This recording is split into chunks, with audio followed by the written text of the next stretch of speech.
Why? Let's go, everyone. This is part two of the Hip Hop Orchestra presents with my boy, the absolute legend himself, Mehmet Raif. What's going on, man? Everything all right? Yeah, man. Good. Happy to be here, man. This Um, is like so much fun doing these podcasts, man. Nice. I was just saying how addictive they are, aren't they? These Proper. podcasts. They're so addictive because I've done. I think in the last week I've done. I think 5 or 6 episodes in a week or so, with a few more That's next epic, week. man. Yeah, but talking Wicked. about busy though, bro, you have been so busy, haven't you? Wow. Yeah, You just yeah. let's get into what you've been releasing so far because you've got a lot of things to release, haven't you? Yeah. So I'll start off with my main originals band, Lester Clayton. We're planning to release a track a month, and that started with 2 tracks that we released called N29 and Please, Please, Please. The latter, which was released this Sunday. Wicked. Do check that out on all streaming platforms, Spotify, whatever, Amazon Music. Again, check out the Instagram handle with Lester Clayton. Was privileged enough to play bass for a lady called Anna Aarons. She released a track called Her this week as well. Another artist I work with called Rain has been releasing. She's got a track called DNA coming out on June the 4th. And a fantastic producer that I work with called Facing Jinx has put out something today. Check him out. All of them people are available on all the social gram, social grams on all the social handles, Instagram, which is what I meant to say. Yeah, and check them all out. That's wicked, man. Because check out these guys called the Hip Hop Orchestra doing a video for Halo. No, bro, that was how far was that to work on though? So much fun, man. Just great crack. And it's funny how there's little like when you're doing videos like that, and you look back at certain scenes, you recognize you can. I don't know if other people can, but I recognize the facial expressions I'm pulling. Yeah. And it's like, I remember that bit. That was me looking to make sure my phone was filming for the thing whilst recording the thing, when it grabs like kind of faces of expression, and it's like, oh yeah, cool, yeah, I made that face because I was playing this part of the tune. It's always nice to kind of, although you know what you did, you don't remember every little bit, and it's nice to be surprised by aspects of the video. Yeah, because I remember there's one bit that cracked me up. I think it's toward the end of the track, I think it's just for the 4-minute track where you went, yeah, like that. But I cracked up when you did that. Jazz hands. I was cracking up. I was saying to some of the crew, the family, that I think I told you as well that when I was mixing the track, you know that it's going to be amazing because of the goosebumps that you get, bro. Like when your bass and guitar bit came in, and then one violin and the vocal part came in, even before it was mixed, you know, when you're thinking, okay, this is going to be amazing. And then I think your parts came in, and Danica's part came in, and then I put the first violin part in, and gradually all brought them in slowly, mixed it all together, rearranged a couple of bits, and the end product. This is how amazing it is, because most of the family, like the orchestra family, recorded on their phones, didn't they? Yeah. And to get that quality sound by the end of it is amazing, because obviously it took a long time to properly mix it all, but it's even so, like, to get that kind of quality from a phone or a laptop and make it sound that good is amazing. And like I said, man, my hairs were standing when I was mixing it. My hairs were standing up on my arms. I looked up at my arms, and all my hairs were sticking up, and getting the goosebumps, thinking, I was getting really emotional when I was mixing it. Well, kudos to yourself for doing a great job mixing, man. Oh, thank you, man. Like, because with me, like, you'll probably say with me that I'm the type of person that needs to come back to it at another time. Because for anyone that doesn't know about mixing, obviously mixing is the process of balancing all the sounds out, adding effects here and there. But after a while of mixing, people don't realize that your ears get tired, don't they? Oh yeah, I think they say every kind of 45 minutes to an hour, you should kind of give your ears a break. Now, fair enough. I don't think everyone does that. I think I'm guilty of, when I'm mixing stuff at home, kind of going over that period. And also, it's good to, I mean, I don't know if this is the right term or not. This is a term, I don't know if I've made this term up or not, but it's good to kind of reset and refresh your ears. Yeah, So it's yeah, like, if you're working on a mix, it's good to kind of go back and play a track that's maybe similar or not, depending on what works best for you. yeah. And then like kind of a polished, finished, released track to kind of just reset your ears. Be like, okay, this is what kind of released stuff that I want to kind of emulate or try to emulate sounds like. Yeah. Let's refresh the ears and come back to the mix. And also it's like, because man, I've had times where like I'm mixing a track and I've grabbed this, like, I don't know, guitar part or whatever. I've turned it up a little bit. Yeah. I've turned it down a little bit. But 3 hours turning up the same thing. And then you're like, you've gone to bed and you realize the next day that it's actually exactly the same. Yeah, no, I know. We'll do it. And another thing is as well for me, it's like, which is why we were quite fortunate with the phone recordings and that with the Halo video, is like, because I've been kind of writing a lot at home during this period and stuff. I kind of really try to get the best sound in the recording. So if I'm recording a guitar, it's like, get that guitar sounding kind of as nice as you can possibly get it before you even kind of try to add EQ, like, because you're winning half the battle there if you're getting a great sound before you even touch it with EQ or reverb or whatever. So that's why I kind of always just kind of get fiddly with the mic placement, the gain, all the rest of that stuff. I mean, I'm no expert, do you know what I mean? But I'm fortunate. You know the stuff though. But I keep interrupting, man. Sorry. That's because right. like before you can, like say like you know your stuff though. Like your knowledge of the technical stuff and the theory behind things is amazing. Because I obviously know a bit, obviously, but compared to you, like I remember we did like studio sessions, like recording with people like Big Zoo and so forth. Like, okay, let's try this. Let's do that mic placement. Let's try this wiring. Let's try that. Like, right, do your thing there, man. No, I didn't think of that. Wow. Yeah. I mean, like, I was very happy how that worked out. I mean, you know, I was very close to biting off more than I can chew there, just because like you always get paranoid about stuff like installing these drivers on this laptop and stuff that it can all just go haywire. But yeah, like it was wicked. Having to experiment with microphone positions and wiring all of that. I hadn't done anything that big for a while, so it was quite, looking back, it was quite a fun test for me to do, and then to be performing on it as well. Yeah. Yeah, I was quite kind of, I look back, I enjoyed it.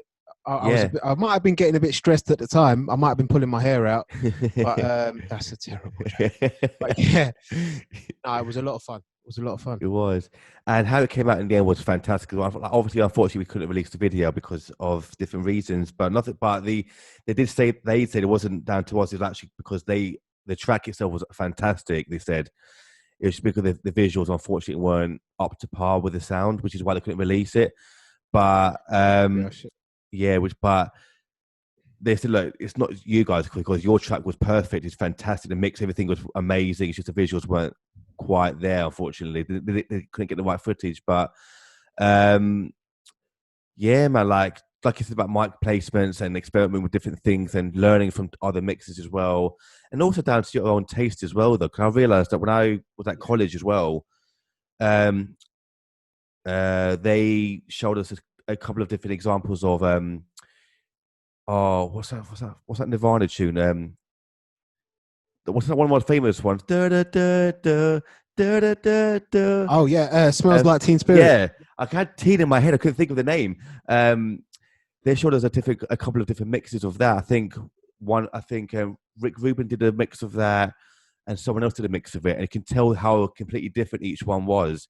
Because one was very raw, had like that kind of live-esque sound to it. Like the drums were really like emphasized, and the bass was really like banging.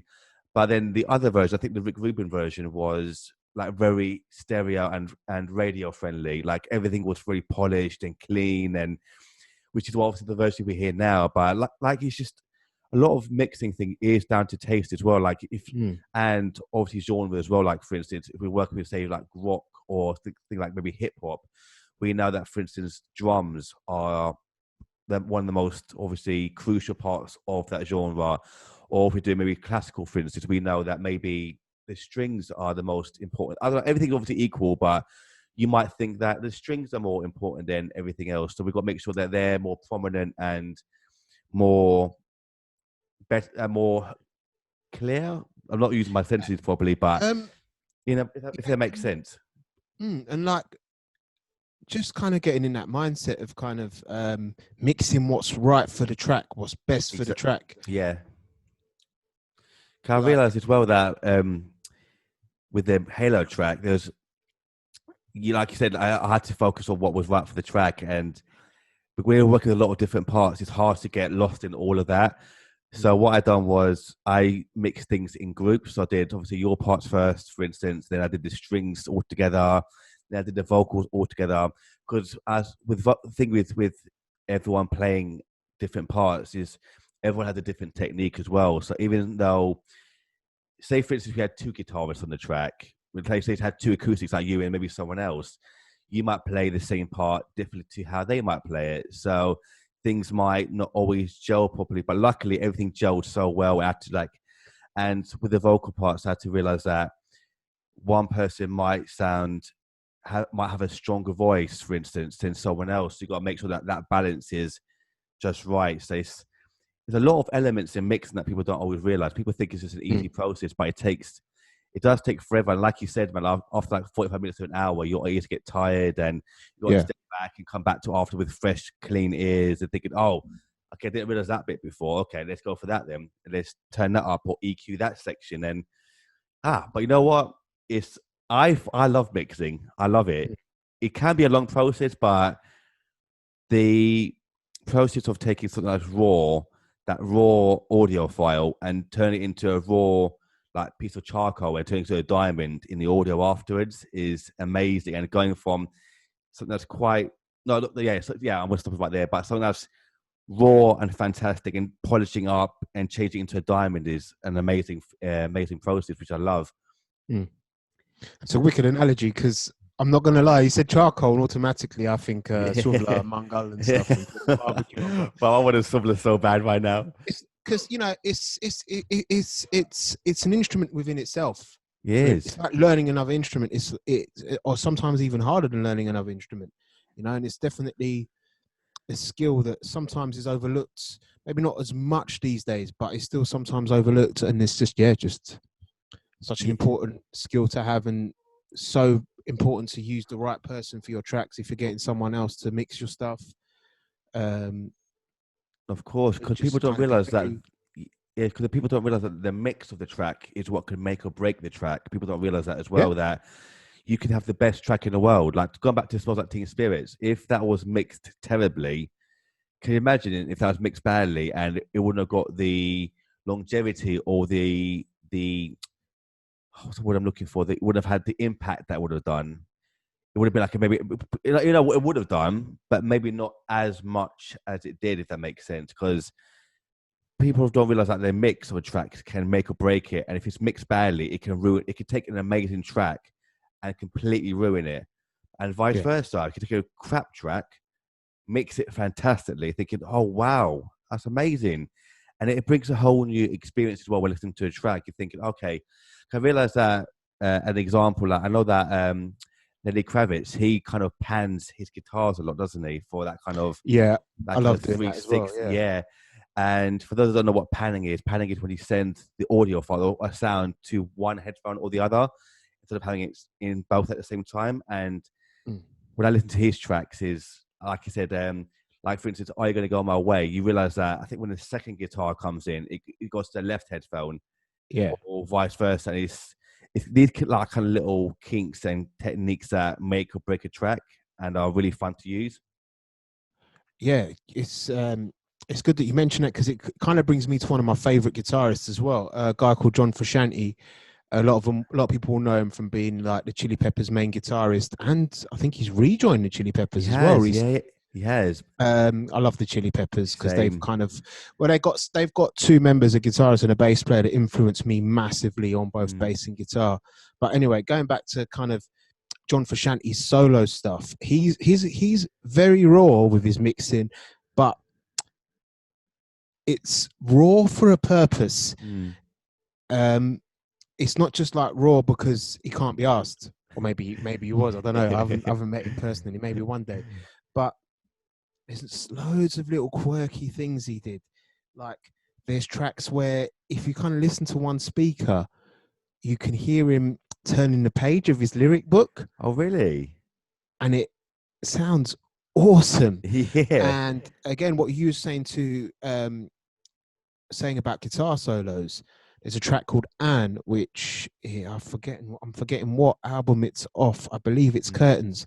He released a load. John Frusciante released a load of albums. He released like 6 albums once a month, Yeah. and all incredible amounts of material around '05, I think it was. Mm. But yeah, this track Anne, he has 2 kind of guitar solos that fire across each other, and they kind of each solo picks its space to take over the track both sonically and musically, and he's got them both panned to one side with an acoustic kind of taking over the other side, and extreme panning. Like if you turned off one of your speakers, you wouldn't hear none of the guitar solos. Yeah. He does loads of quirky things like that, and Yeah. he released another album in, I think it was 2009, called The Imperium, and he said somewhere in a press article or press release or whatever, saying, yeah, this album should be listened to really loud with headphones on. Yeah. And I'm like, yeah, that's a wicked statement. That's it, because Love his material, love his solo material. he's honestly he's one of my favorite guitarists as well. He is unreal. Like you said though, the thing, thank God he's joined the Chili Peppers again now, because what he brought to that group was second to none. People don't realize the effect that he had in that group, and he produced a lot of the tracks, didn't he, as well, or at least the riffs for a lot of them. And when he rejoined, everyone's like, "Oh my God, yes! Like God's return now. I'm so happy." And he's amazing. But talk about different effects as well, though. Obviously, you know Dragonforce, don't you? Yeah, Dragonforce, a completely random group. But I remember, I can't remember his name though, but one of the guitarists from Dragonforce, he was he was like showing different techniques on the guitar about how to get like the elephant sound to this sound and that. And he actually mentioned in one of the tracks that he produced, I'm not sure, I don't think it was Through the Fire of the Flames or something else, but I think his lead broke halfway through the track, or the amp broke, or something snapped halfway through the recording, and they kept it in. Sick. Yeah, and it's like was that I think his name's Herman Lee, but that's it. Yeah, Herman Lee, that's it. Wicked guitarist. He's talking about different effects and goes, "Watch this. I'm gonna do an elephant sound. I'm gonna do like an earthquake sound now. Watch." And he mentioned one of the tracks, and he's like, he mentioned the lead broke or something, and they kept it in. But sometimes as well, like you said about the page turning sound, or this happening, and sometimes it's these mistakes in music that, not mistakes, but sometimes mistakes, or could be accidents that happened that you forget to take out, and maybe that are sometimes are the best elements of that track, aren't they? Like maybe like a page turn, or talking behind the track, or something that happens that you kept in thinking, oh, that actually really works. I love that. Yeah, like the amount of times I've been recording at home with this kind of recent project that I'm kind of working on, and I've left the I often push space bar to stop the recording, and like with a bit of verb, it sounds fat. It's like It sounds wicked, like, and you're gonna hear a lot of space bars. I might have to give the space bar credits. I don't know. Give all to the space bar. Like that, it just works. Yeah. Featuring MC Space. MC Space Bar. There's blatantly a geezer out there that's called MC Space. I need to be careful. MC Space or MC QWERTY. Yeah. If there isn't, young MCs, that's a sick writing name. That is sick. Oh, but you know what? Talk about the royalty things. I want to go back to what we were saying before the podcast about this track that you're working on that uses certain vocals. Yeah. Because I was like, so let's go ahead and talk about that. Like, I want you to describe what the track is. Yeah. I've heard it is fantastic, by the way. It's amazing. Oh, too kind. Pleasure. Yeah, I'm working on a track at the moment, which is, so it's going to be off an album or EP, which I think I'm going to call Rainforest versus Desert, because basically the material I write at home is either a rainforest or a desert. So maybe like have a quirky album cover where like a rainforest is having a fight with a desert, and it kind of morphs into some yin and yang vibe. Love it. But yeah, like I've sampled one of my favorite animes called Cowboy Bebop, and yeah, need to be researching into how to clear these samples and all the rest of it. It may even mean that I may not be able to use them, but we'll see. Yeah, it's just so much fun. It's so much fun to kind of find inspirational quotes from lack of a better term, pop culture that you love, and then use them in a track. So yeah, I've sampled Cowboy Bebop, and like a particular character called Spike, who's like the kind of main protagonist in the show. And yeah, it's like it brings back memories. It makes me think, oh well, I want to rewatch that series because it's a great series, and series itself also has an amazing soundtrack. I still have to say that the soundtrack is awesome. I heard it. I remember I listened to it a little while ago again when I was at work, and the soundtrack is awesome, man. Because I've watched obviously bits and bobs of anime, but I've never really got into it. But the soundtrack of that is amazing. I love it. Because a lot of it, I mean, I've not got the full facts here, but a lot of it is kind of composed by a woman called Yoko Kanno, and she's special. She's amazing. She's such an incredible talent because she works on a lot of anime and manga soundtracks. She's also done Wolf's Rain. She's done all of the Ghost in the Shell stuff, which is my personal I've heard it, favorite manga of all time. The series, the films. Awesome soundtracks again for those. Controversial opinion, but I actually thought the non-animated film wasn't actually that bad. If there's any anime fans that come for me, but yeah, incredible composer. And she is, yeah. The great thing about kind of anime and manga and even film soundtracks and stuff is it's great to listen to because, and this I find this especially with the anime and the manga, it will go where it wants because you're working with animation in some degree. What you're producing as an art form is limitless because you can just do what you draw. I mean, now obviously CGI is always getting amazing and stuff like that, and blue screening and all the rest of it. I don't know the proper movie terms. Some geezer's going to cuss me, but whatever. But with anime, your vision is almost limitless, and it kind of lends itself to the music always being limitless, because you look at one of the, again, I reference Ghost in the Shell, the standalone complex. It has 3 soundtracks or 4 soundtracks, and the music in genre changes all the time. You'll get this nice folky, like acoustic guitar track with a brilliant string section, and then you'll get like this drum and bass track, and then you'll get a merge. You'll get a merge of the two, where you'll have like a drum and bass track that features this brilliant string section. You're like, where did that string section come from? And then you're like, and when you listen to the tune again, you're like, you can't wait for that string section to come in, even though it surprised you the first time you heard it. You're like, this song would be missing something if it didn't have that string section. Yeah. And then it has like hard rock, hard metal. It goes jazz. It'll go hip hop. And because it's not as much as I love all of these genres of music, the anime kind of doesn't care what it does. It does what it thinks is right. And it's such an interesting kind of thing to listen to because it will just go anywhere it wants. And that's why I love checking out anime soundtracks in particular. Can't recommend the standalone complex OST 1 through 3 enough, man. So many amazing tracks. They are incredible, man. Because I'm like you, I love my soundtracks from games and films especially. And there's one that hit me recently, a couple of years ago, which we both know about really well, God of War. That's bro. That for those that haven't played it, please play the newest one on PS4. It came out 2 years ago. Boy. But I was like, oh my god, that first clip though, when he's like touching the tree and he cuts it down with his axe. I was crying because that soundtrack by Bear McCreary, he also done the Walking Dead soundtrack. That's because a lot of, as you know, a lot of soundtracks use a kind of motif, don't they? They use a kind of one particular tune and they kind of rework it in different ways to the soundtrack. And that first one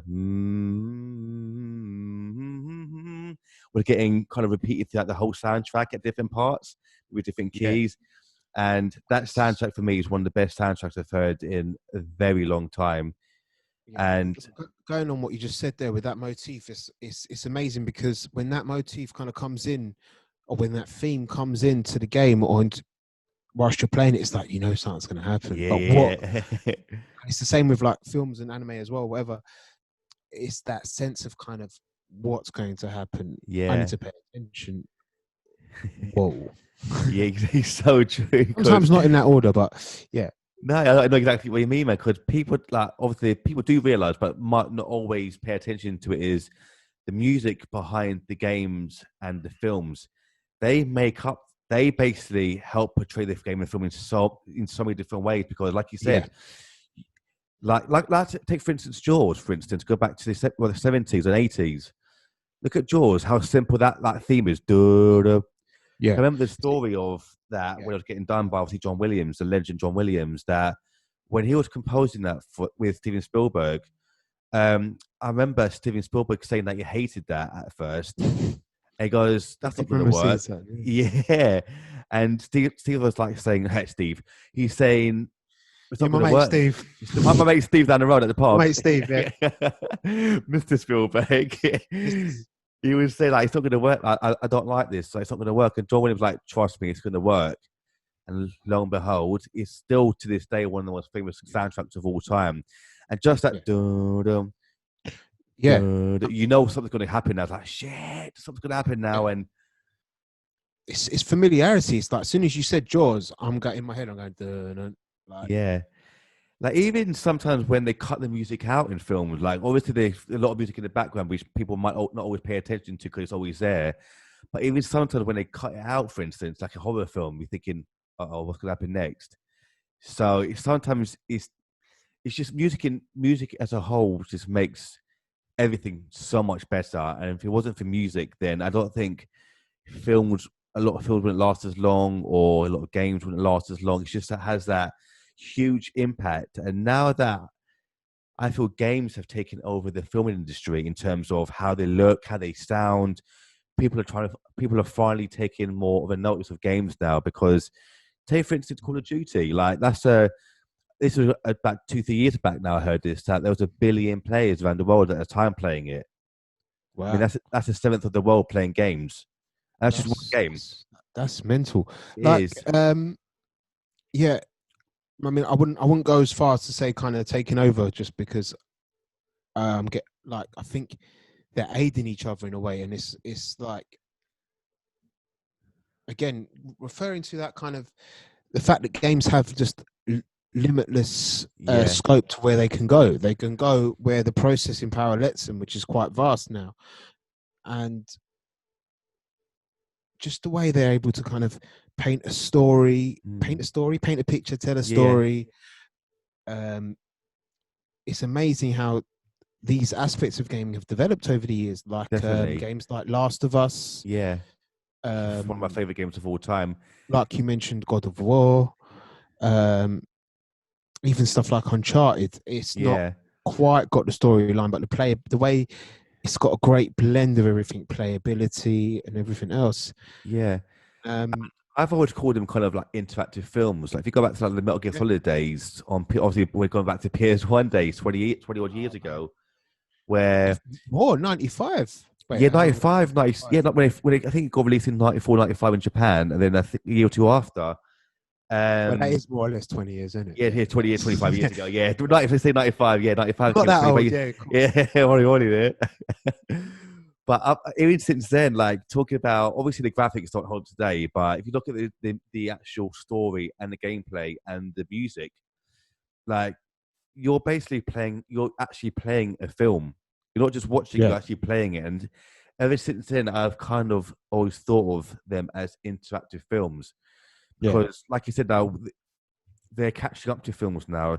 Mm. You know, you're right in terms of they probably haven't taken over the film industry yet, but I think they're at least on par. It's a multi-billion Yeah, they're getting industry there, now. definitely. Definitely because they're using the same techniques as film now, like I did with the green screens to motion capture, obviously facial animations. Like going back to, I never played it, but a wicked soundtrack is LA Noir, where they used like facial animations for all the characters. Actually, used real faces on the characters, and you get to pick and choose what your storyline is and so forth. But games, like you said, have just gone so far. To think of where they were years ago, not even that long ago. Like you're talking about what, the 70s and 80s, where Pong was the first game I played, and Tetris.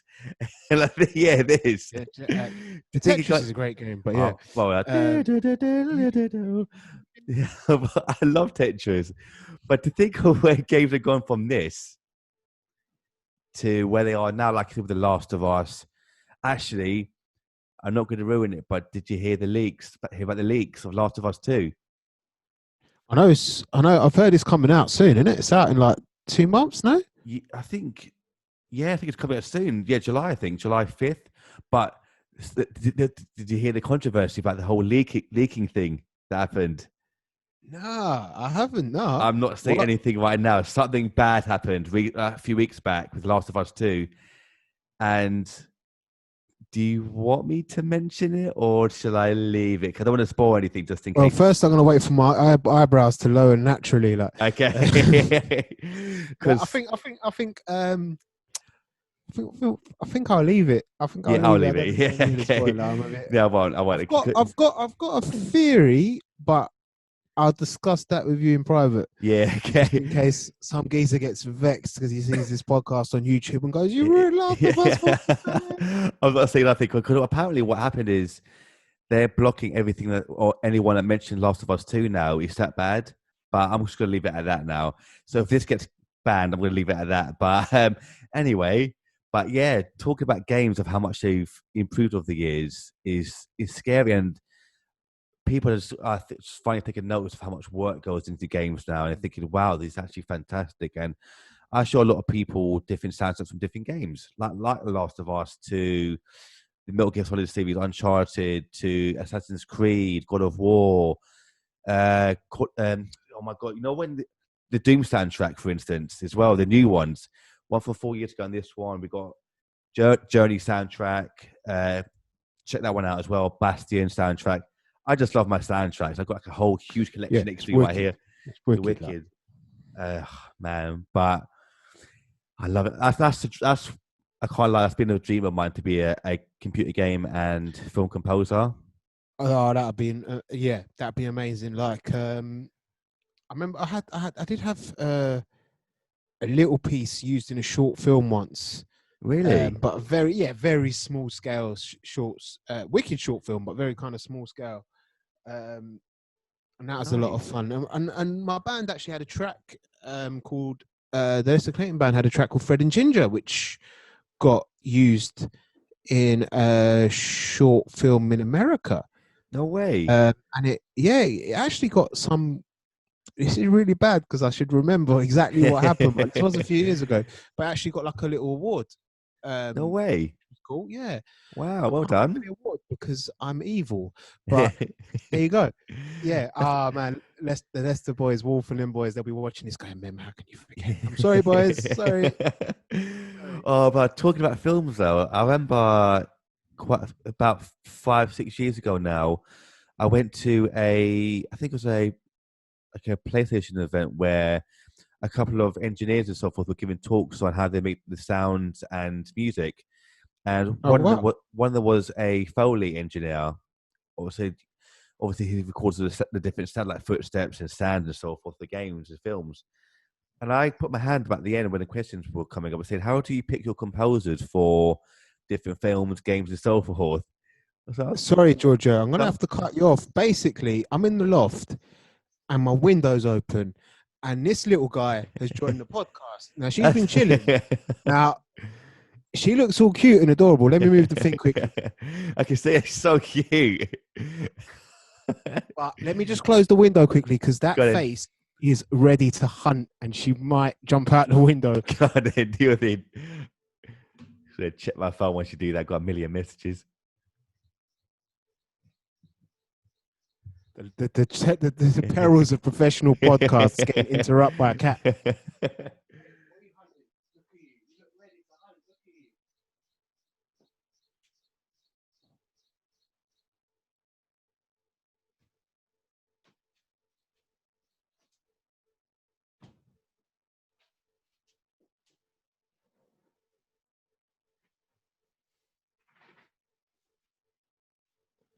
Yeah, she doesn't look it, but she's a hunter, man. Like, she's a hunter. I love your cat so much. I talk about cats. I remember the cat at Premises Studios. Oh, that cat's a little legend, man. I love that she, cat. It's a she, I think. Was it she? So yeah, sorry, a she cat. So, yeah. I loved it. Like we're in the middle of rehearsal, she used to just walk in. Loved it. Just like, yo, what's going on, guys? What's Had a going on, little guys? strut.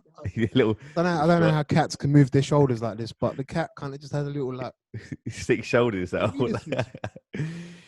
Oh, but go back to that film thing though. I remember like that event where when they asked some questions at the end, I put my hand up and said to you, how do you choose your composers for games and films? Because this guy, Glenn Cathard, at the time, he's moved on just now actually, but he was working at Pinewood Studios at the time. And if you know about Pinewood Studios, obviously they've done enough stuff there, like major films, games, everything.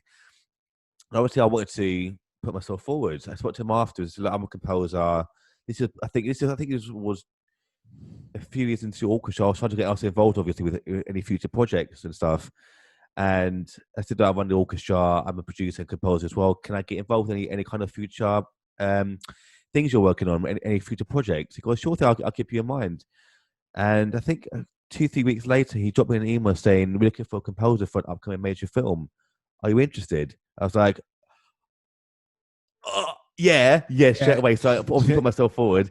And the film, it's kind of got, it's not the best title in the world. So I won't mention it yet, but it's a major film. It's like a black comedy, like a dark humor sort of thing.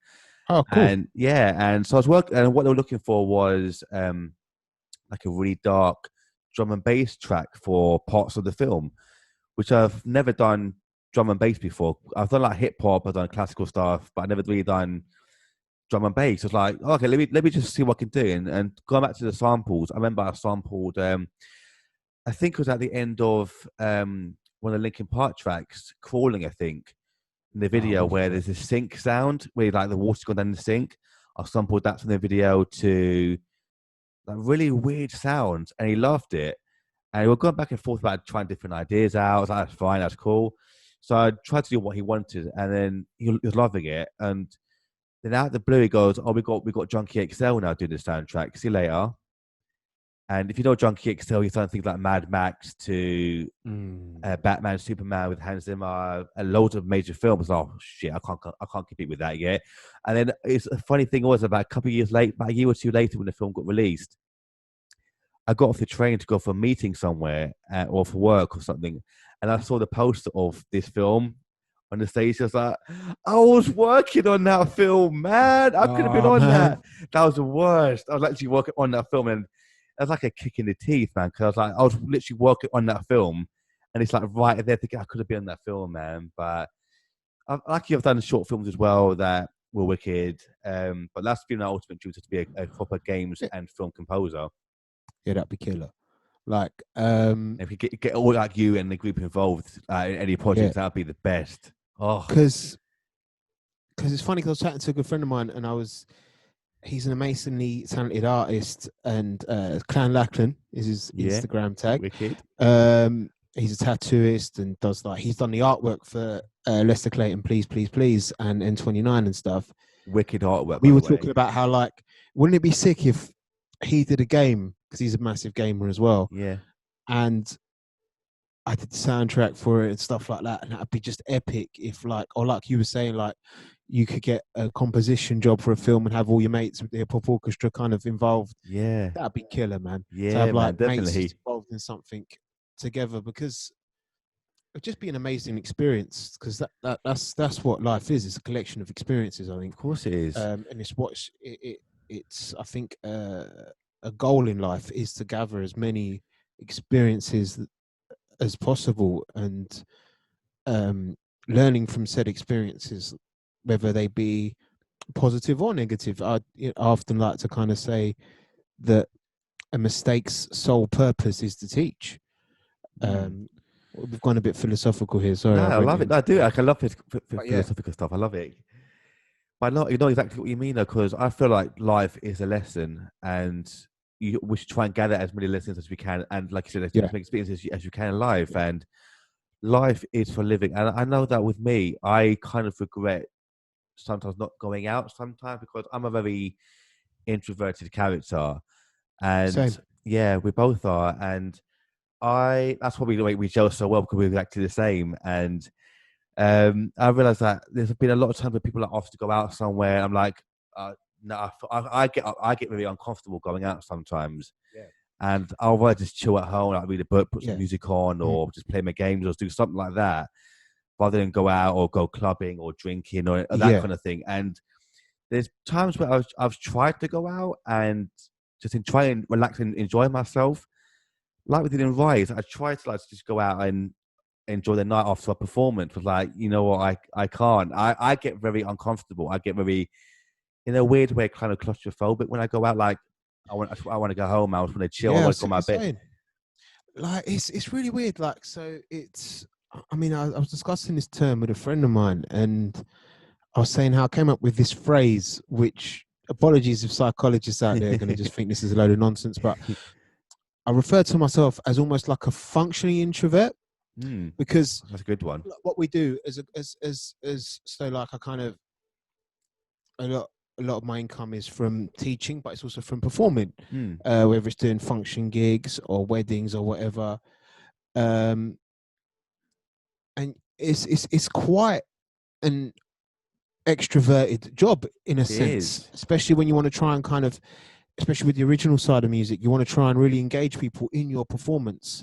There's there's the aspect of technically playing your music brilliantly, but engaging people in the performance, like especially when I'm playing bass for like funk stuff, you've got to be moving around a little bit, because if you're just there going, Yeah, it's with the true. bass up here like Bon Jovi's dad, it's not gonna no disrespect to Bon Jovi, like, but I love him. killer tunes.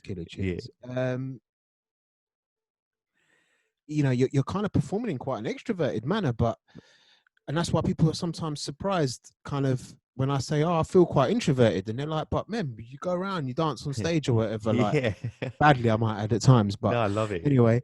But I'm like, well, that's why I feel like I'm a functioning introvert, so I can tap into the extrovert side, or enough of the extrovert side that's needed of me when I'm performing my job.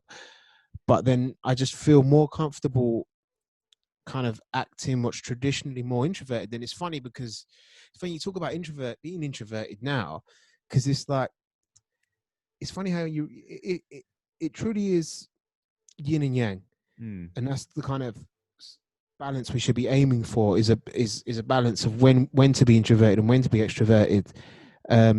Because if you go out too much and party too much, it's gonna end up in tears. But if you stay in all the time, you're just not gonna. That's not a good way to live life either. Yeah.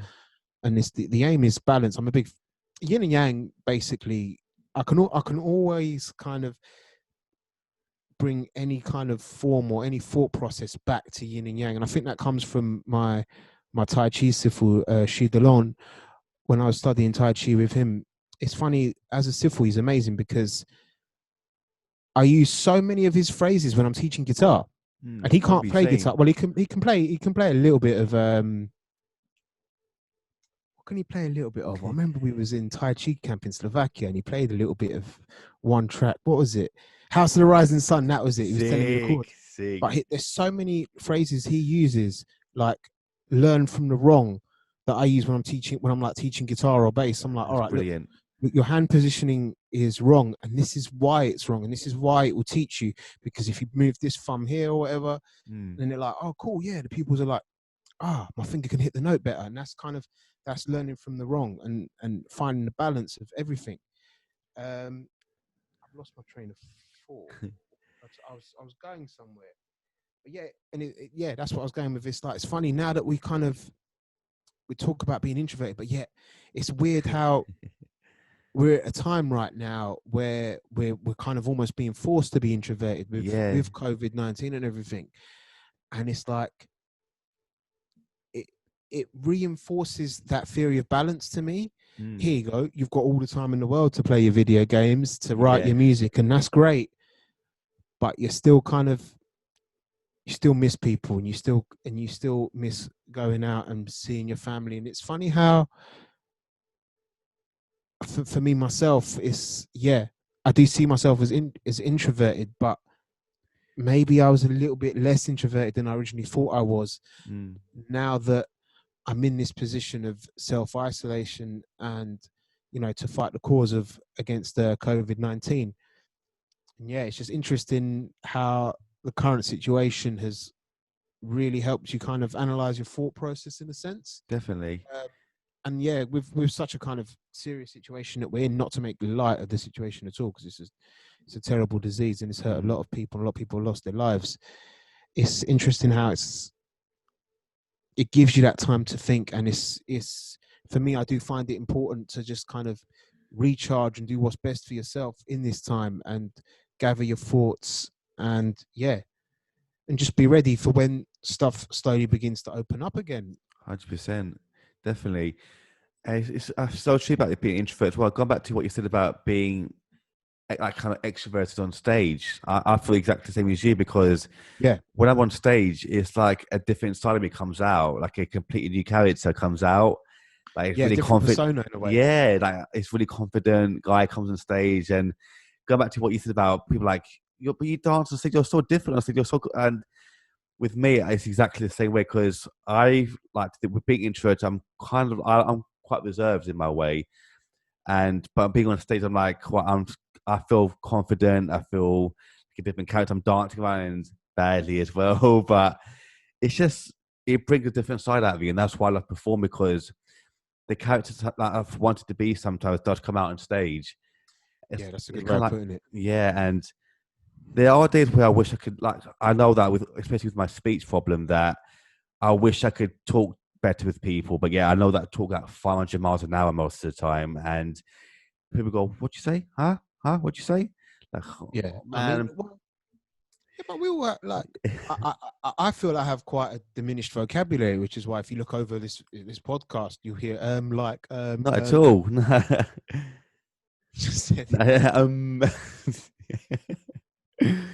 But I know what you mean. Like, that's why I just love performing, because it brings a different side out of you, this side that you're not always in line with, and it's just fun. And that's why after this situation it calms down and it's finally over, we can go out and start performing again in the near future.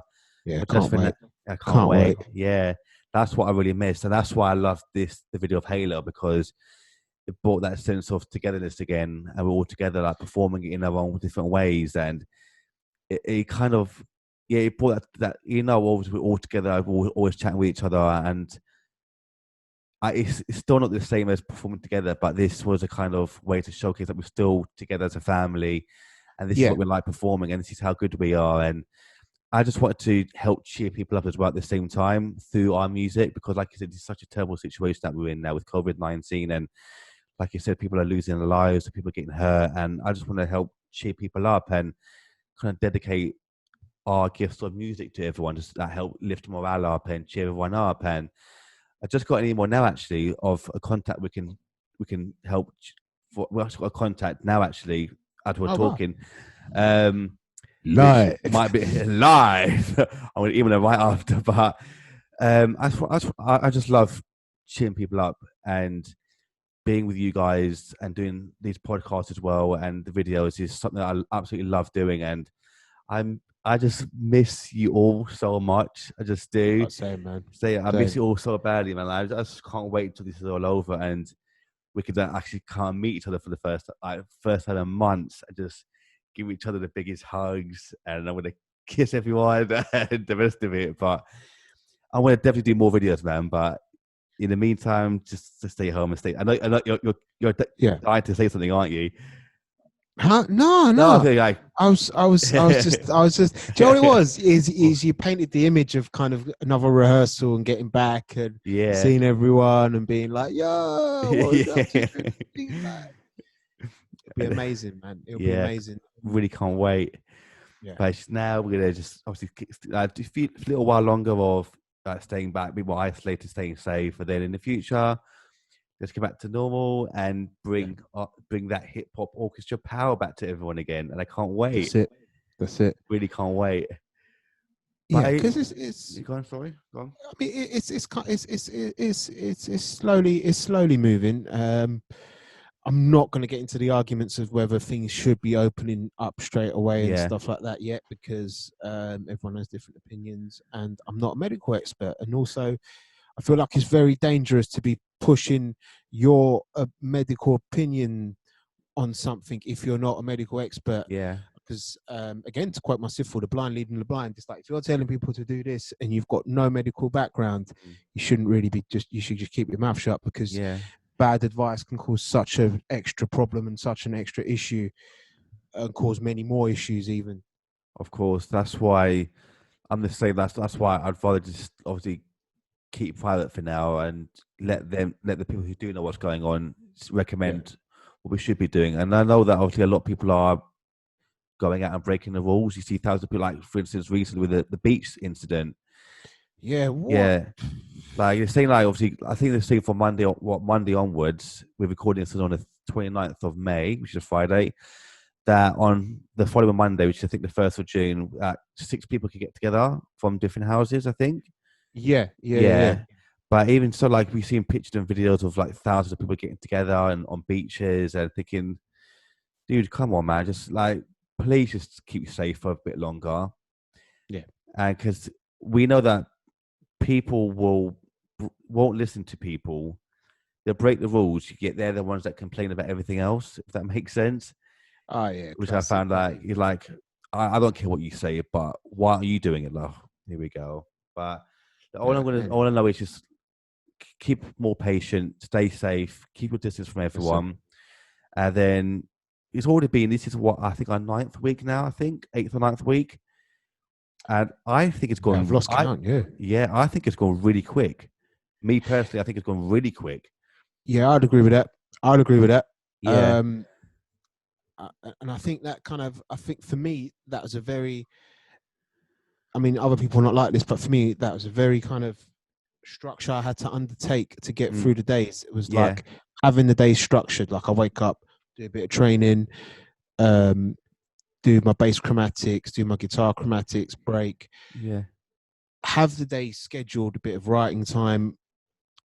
Having the day scheduled was so important because it was definitely it wasn't the same, but it was nearly replicating my normal daily schedule. And I found that keeping the day scheduled, keeping the days busy will just help the time go by. Definitely. Instead of just like lying around trying to complete Netflix, which don't get me wrong, I've come close to completing Netflix, but I've watched Netflix on my breaks. I've tried to kind of edge it in, and I've enjoyed The Last Dance a lot. Oh my God, I was going to say that. Any chance to like watch? Oh, because you. I just started it. I'm jealous of you. You just started it, man. I'm well, Joe. Dude, I've watched the first 2 episodes, like I said, and oh my God, it is so sick. Oh my God. I can't wait for the rest of it because I've been so busy with obviously work and stuff, so I don't have that much time to catch up on it.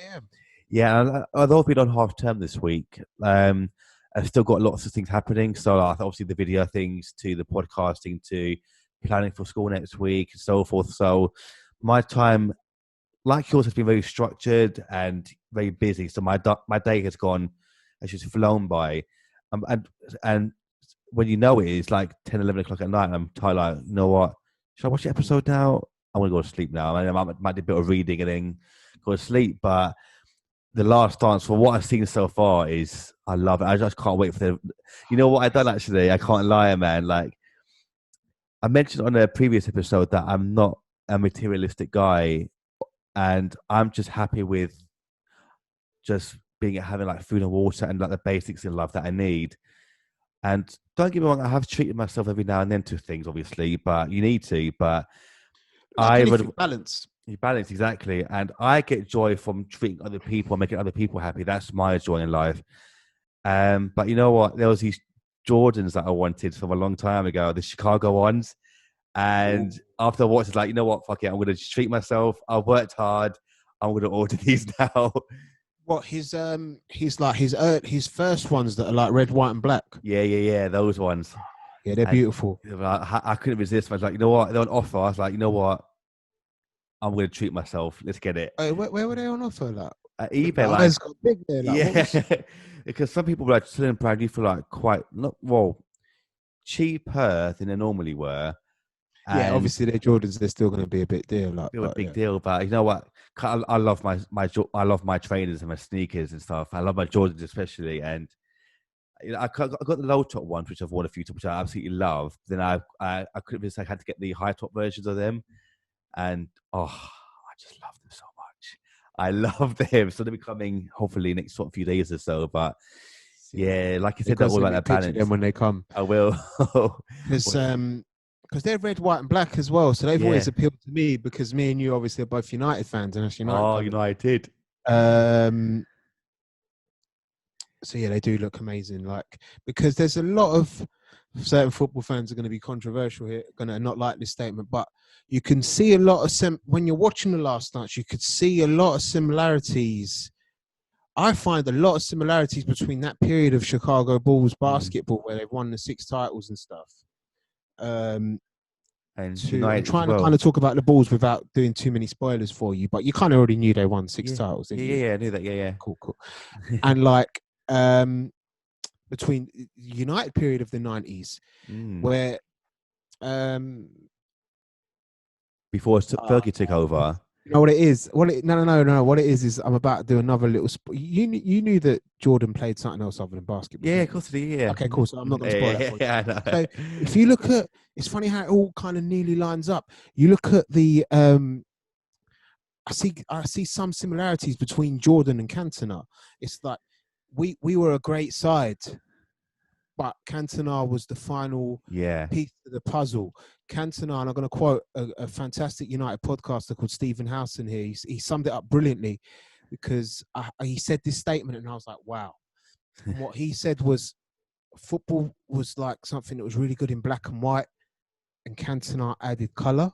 I love that. I've heard it before. Like, whoa. Because Cantona's a legend. And then if you look at the fact that, you know, I'm a firm believer of we would have won the Premiership if that year if he hadn't kung fu kicked the geezer, which he deserved it. Controversial opinion, but he did. No, he did. No racism at all. Kick it out, definitely. And you know, you look at the Bulls when Jordan goes to play basketball, they don't win the championship. When he comes back, he wins the championship. And you know, they've had one of the best basketball coaches of all time, if not the best basketball coach of all time, in Phil Jackson.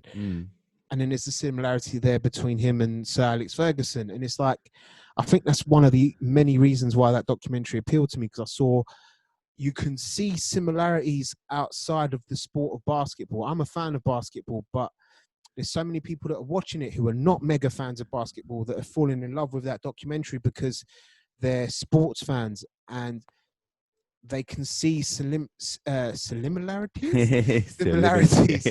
between the dynasties that they kind of support in the Chicago Bulls, and that's why it's just such a fascinating watch. And you're gonna love it.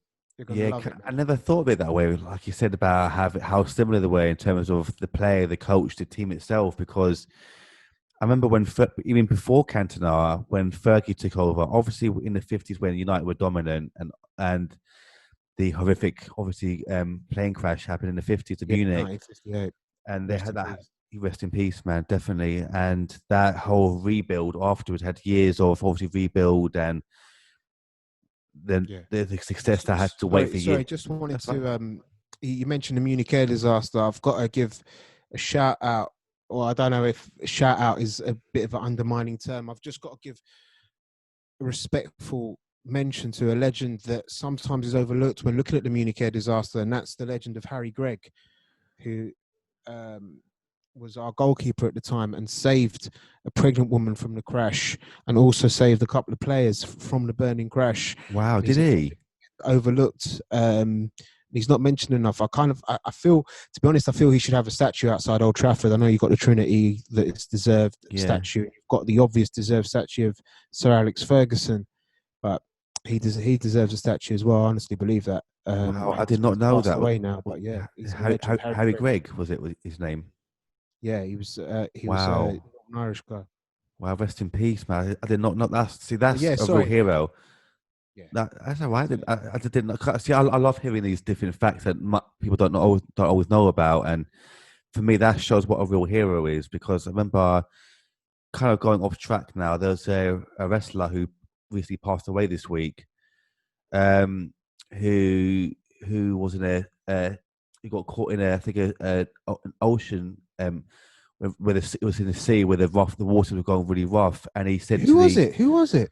do you remember this tag team called the Crime Time in WWE a few years ago? Oh, rings a bell. That's Yeah, yeah. 'cause I haven't watched wrestling in years now, but there was a tag team called Crime Time in wrestling, and one of them unfortunately passed away this week because I think Oh, it was no. him and his son got caught in a, a sea accident, and he said to the lifeguards, "Just save my son, please." That was the last Wow. thing he said. He said, "Save my son," Wow. and they saved his son, but they couldn't find him until recently, and it's so sad. So for people like that deserve it, they deserve the utmost respect and for their stories to be told because that shows what real heroes are. It's people that go out of their way to save other people. And like you said about Harry Gregg, I didn't know that personally, and I feel he deserves a statue outside Old Trafford now. Yeah. Yeah, He's definitely. he's a legend. And yeah, and you were sorry. So you were saying, because I was enjoying where you was going with that. You're talking about the Munich Air Disaster, and then Yeah, what was you going to mention? 68, yeah, 10 years six, after winning it. yeah. And then a bit years after, it took that whole rebuild of the team, and then obviously there was years after that where United weren't successful, and I think they got relegated at one point. Yeah, Yeah, it was, I think Tommy Dock might have been our manager, but I could be wrong. I know it was in the 70s. yeah, I get a little bit blurry around then because like I get blurry around the 70s. Well, because I was born in 1985, yeah, but because yeah, because I think we won the cup in 75, and I think that might have been I think we got relegated before then and come up and won the FA Cup in the year that we come up. Mhm. But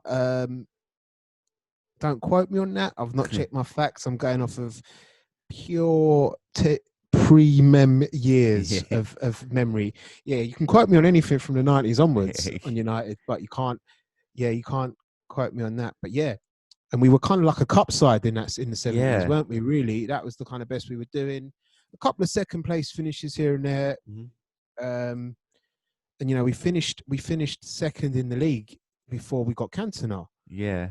The And that was behind Leeds United, and it was funny because Cantona, he ended up winning the league back to back.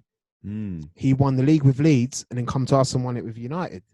Um, but it's funny because in history, N'Golo Kante, I think, is the only one who has won the league back to back with two different clubs, the That's Premiership. Because mad. when Cantona did it, it was still League One or Division One or whatever it was called, Mm. and then it became the Premiership the first year we won it with Steve Bruce's late headers against Sheffield Yeah, I Wednesday. love that. Talk about that though. I That's when remember cemented when that. how mad this is. Obviously, everyone knows this now, but that the thought that Ferguson might have been fired if it wasn't for that game. Oh, you're talking about the FA Cup game, the Mark Exactly. Robbins game, yeah. Yeah, when I think Bruce scored that goal like last minute to win the FA Cup, like you just said, that goal there, and to think that the greatest manager of all time almost got fired within a few years of his work at Man United if it wasn't for that game, Yeah, and then it's Yeah, go on. Sorry, man. Sorry, it's my fault. And then 20 odd years later, he's become the greatest man, in my opinion, the greatest football manager of all time. Maybe, in Yeah, fact, in pretty much any, apart from Phil Jackson, obviously, who was obviously incredible. In fact, I might even put Ferguson above Phil Jackson because I don't. Obviously, after I know Phil Jackson, what he done was amazing. For me, for me personally, I think Ferguson is probably the best manager of all time. yeah. It's. I, But, I mean, gun to my head, I have to say Sir Alex Ferguson. I yeah, mean, as much as I love basketball and I'm yeah, becoming more of a basketball expert in later years, United is still very dear to me and in my heart. It brings back memories. It's funny how I'll always have a personal connection to Man United, mm. and you get the classic thing, oh, you're in London and blah blah blah. Yeah. I can't bother to do with that, because we mentioned earlier the Munich Air Disaster, and that's one of the reasons why I support Man United in a strange way, because my grandfather, rest in peace, legend of a man, Rest in peace. he used to say to me, he used to say to me, oh, I just wanted to pick a team that was far away from London so that my boys didn't want to travel, which failed because we had season tickets for 10 years and we still used to drive up to Old Trafford to watch the games. It's But amazing. but that was when I was younger. But when I was older and a bit more mature, my granddad would tell me one of the reasons was because even he found out about the upsetting scenes from the Munich disaster all the way in Cyprus, in Mm. his village. And that was kind of why, and even my dad, who was obviously younger than my granddad, but like Yeah. he remembers when he was like, he still kind of remembers when he was like 4 or 5 hearing about the Munich Air Disaster, or Wow. I'm not sure if I'm getting my numbers quite right here. I think my dad was a little bit older. I think my granddad would have been about 40 because it's my granddad from my mum's side, and my dad would have been about 20. Okay. Um, again, rest in peace to my father as well. Oh, rest in peace. Definitely. Um, it's getting all emotional now. No, no. My father would quote the Munich Air Disaster, but then he would quote an incident a few years later from when he was in university in Istanbul, and he saw George Best play live. Wow. And George Best did what George Best does, dribbled about 5 geezers, dropped the shoulder to the point it was dislocated down here, Yeah. and like scored a banger against Turkey.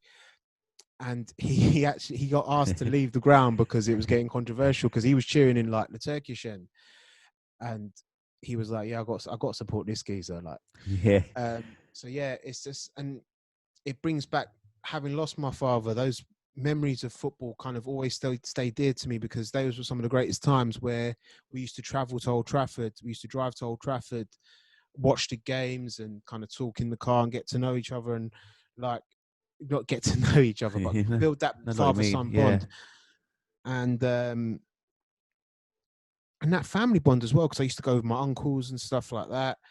And if it was an away game, we'd all watch it together.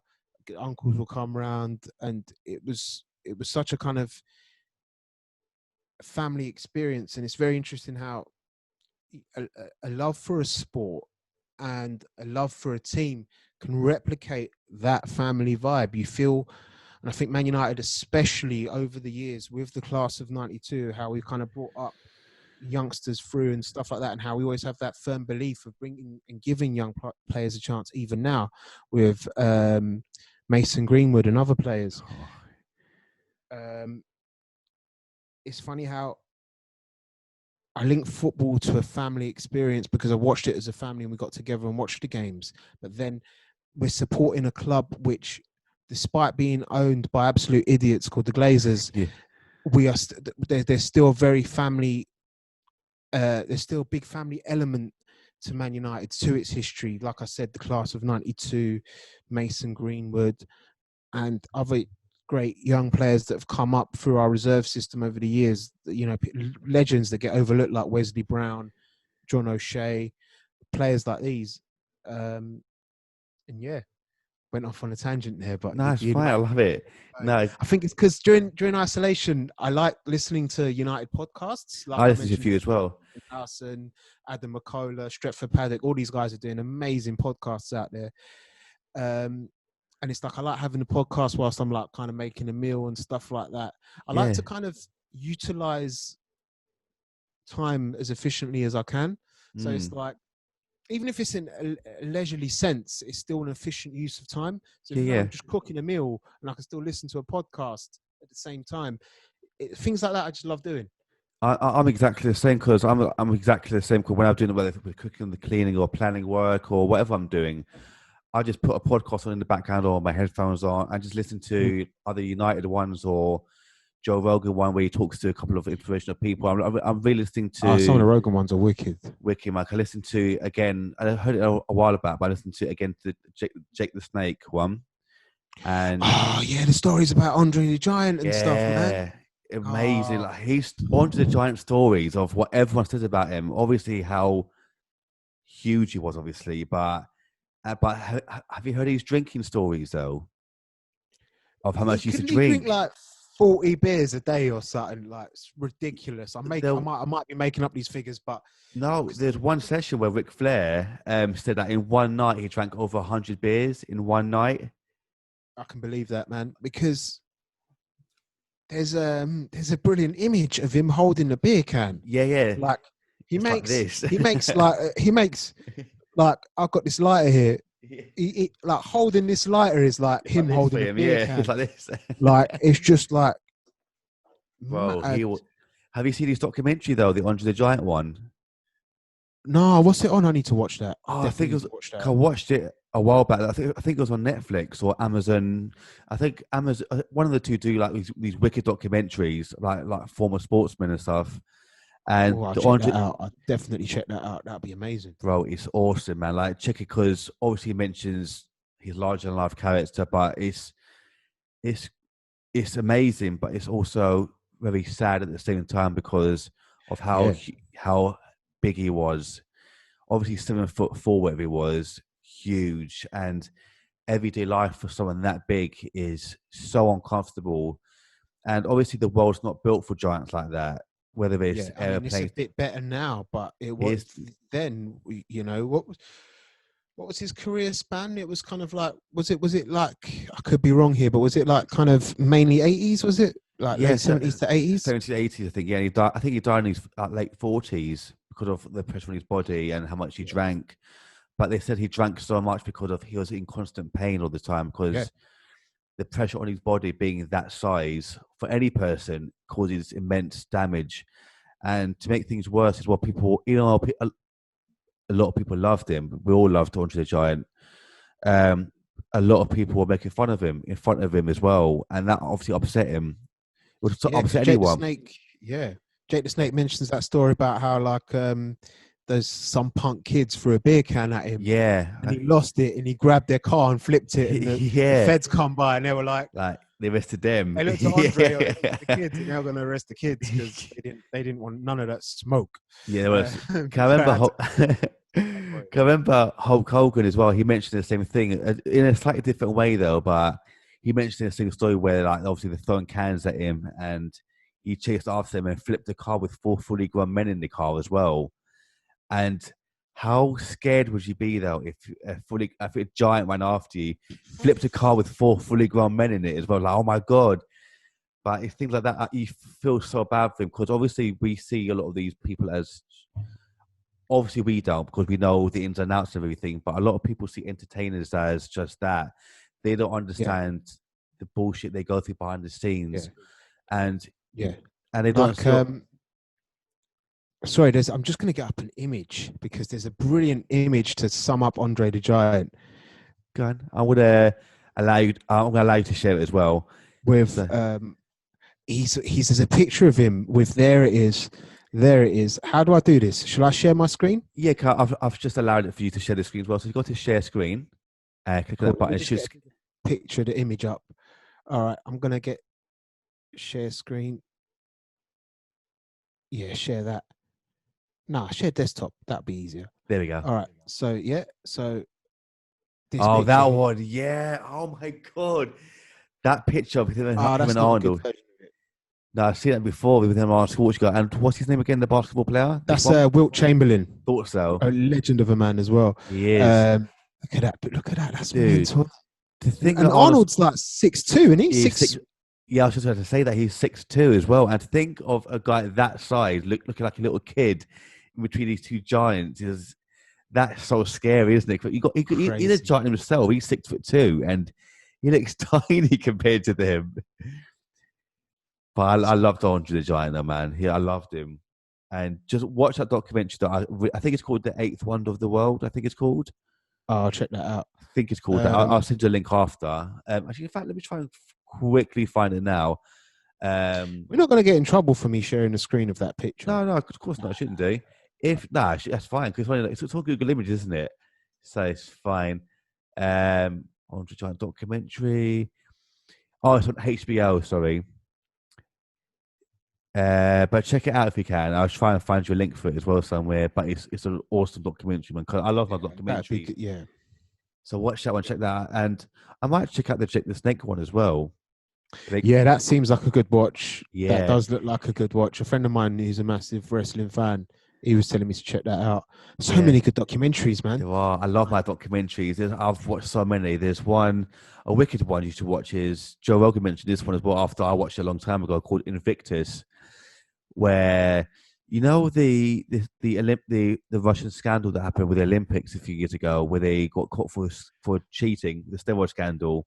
I can remember a bit. Yeah, didn't they get banned? Didn't they nearly get banned from the whole Olympics or something? I think they got all their medals stripped in the end, everything because they got caught for doing steroids. Obviously, all of them got done for it. They participated in the Olympics, and then people were like, "Whoa, what?" Yeah, exactly. This documentary actually talks about that because there's this I can't remember the guy's name though. The guy that made it, he's a cyclist, obviously really fit anyway, but he wanted to kind of see what it would be like if he actually took steroids himself and see how much further he can enhance his performances.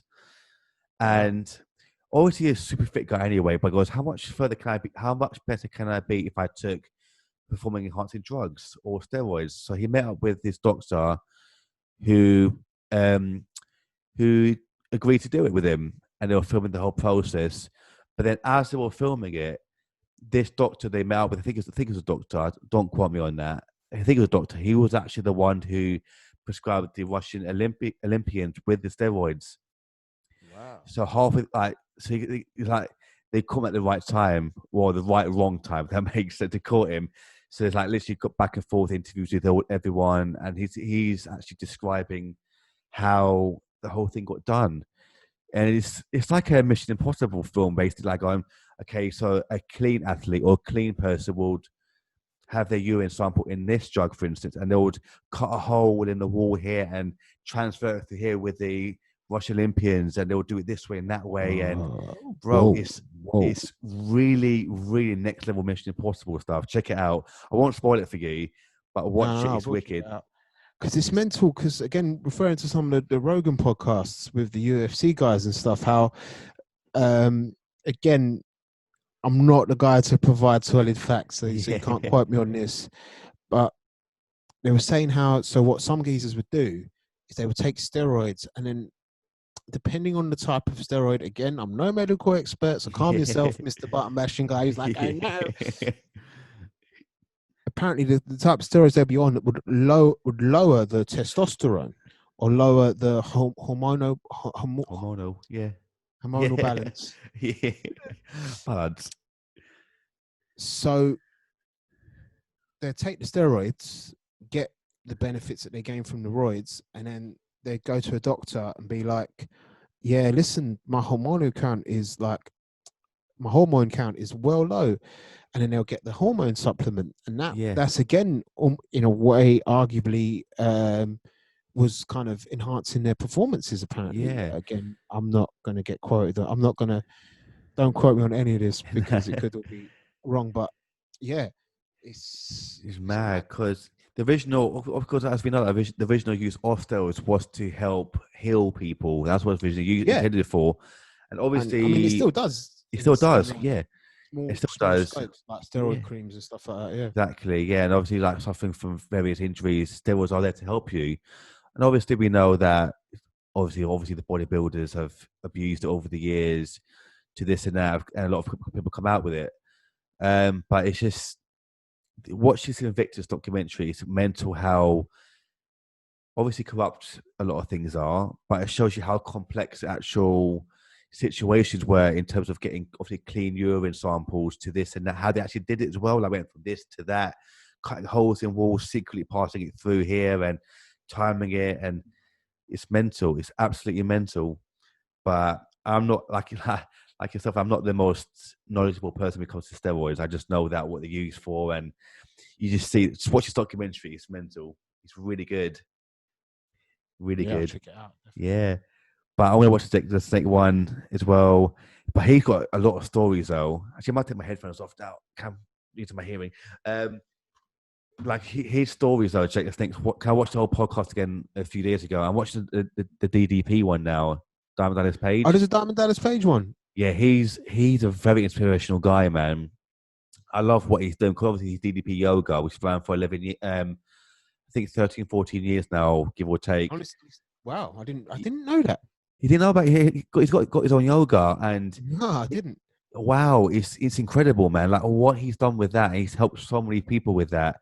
One of the original videos, actually, he helped a a former war veteran, and with his yoga, like his specialized yoga, give like a diet plan. His yoga helped him out tremendously, man, because this war veteran, he had to wear literally everything to keep him just get upright. He spent 20 minutes every day getting up out of bed to put on his knee brace, his back brace, to the rest of it. And his partner used to help him 20 minutes every day just to get out of bed and do this. Wow. And because of all the injuries, he unfortunately became obese. He couldn't move properly and the rest of it. And because of DDP's yoga, he lost, I think within 10 months, he lost 140 pounds, which is 10 stone. I think 10 stone he lost in 10 months. Wow. And you seem like you can't even walk with the guy with two canes as well at the same time. And within 10 months, he's sprinting down the beach. He's lost loads of weight. He's doing headstands. And remember DDP's his tournament thing, he used to do something like that, or whatever it was, to do this. I don't remember. I remember his finisher was like the diamond cutter, wasn't it? Yeah, And it wasn't I love DDP. Controversial statement, but it was kind of like Stone Cold Stunner, wasn't it? In a way, like the RKO, like yeah. my head and do this. That's exactly And the guy's like literally doing headstands, no support through his hand. He's just doing this on his head like this now, like the DDP symbol. It's that kind of stuff. And he's and I've almost halfway through the DDP's one. I watched it a long time ago, but I won't watch it again because someone like that I find is really inspirational, because he's the type of guy that loves to help people, and he's just helped so many people with his yoga. And I love yoga. Like you mentioned Tai Chi, and you said that helps you a lot as well, which I find is amazing as well. And yeah, with nerves especially. Exactly.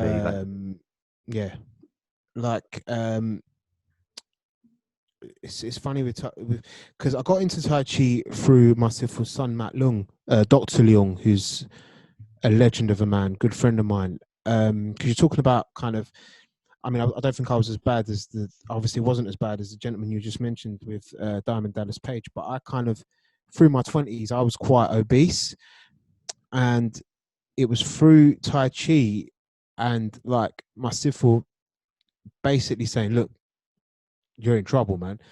And also my good friend Matt Leung, I'll never forget it's funny, I'll never forget that we had this speech, but his words at the time had such an effect that I black out when trying to remember what he said exactly. And it's very strange.